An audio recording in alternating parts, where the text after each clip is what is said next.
Le 9 mars 1945, les Japonais attaquent les garnisons françaises d'Indochine. Ils portent ainsi un coup fatal à la présence coloniale de la France dans le sud-est asiatique. Les Japonais, en guerre contre la Chine, ont profité de la défaite de la France face à Hitler pour occuper l'Indochine française.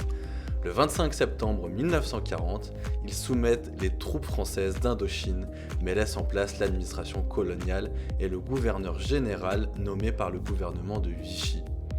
Celui-ci maintient coûte que coûte la présence française dans cette colonie du bout du monde et préserve la sécurité de ses habitants, pendant que l'occupant met l'Indochine en coupe réglée et exploite le caoutchouc naturel dont elle assure 97% de la production mondiale. 5 ans plus tard, repoussés de partout par la contre-offensive américaine, les Japonais craignent que les Français venus de la métropole ne tentent de les chasser aussi du réduit Indochine. C'est ainsi que le 9 mars 1945, ils attaquent avec brutalité les garnisons françaises encore présentes sur place. On compte pas moins de 2650 morts parmi les Français. 3000 prisonniers rejoignent les camps de la mort, dont celui de Ohabin.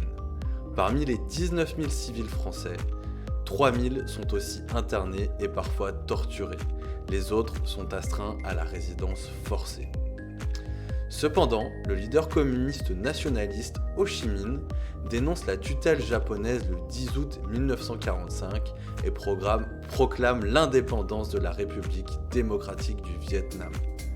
Dans le même temps, comme pour ajouter à la confusion qui règne sur le terrain, les Alliés, réunis à Potsdam, projettent de couper en deux la péninsule indo-chinoise, suivant le 16e parallèle. Le maintien de l'ordre reviendrait au nord de cette ligne aux Chinois nationalistes et au sud aux Britanniques. Le général Charles de Gaulle, qui dirige le gouvernement provisoire de la République française, met tout en œuvre pour restaurer la souveraineté de la France sur ses colonies d'outre-mer. Il veut effacer le souvenir de la défaite de 1940 et restaurer en tout lieu la grandeur de son pays. Il veut aussi couper court à d'autres tentatives indépendantistes au sein de l'empire colonial français. Dès le 24 mars 1945, il déclare son intention de constituer en Indochine une fédération de colonies et de protectorats qui comprendrait les 3 provinces du Vietnam, ainsi que le Cambodge et le Laos.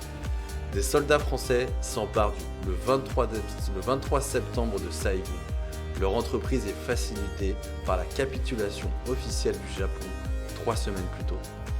Quelques jours plus tard, arrive un corps expéditionnaire et chasse Japonais et Chinois du Vietnam et du Cambodge. Ils font une entrée triomphale à Hanoï le 18 mars 1946. Merci d'avoir suivi cette capsule et je vous dis à très vite pour une nouvelle. Ciao!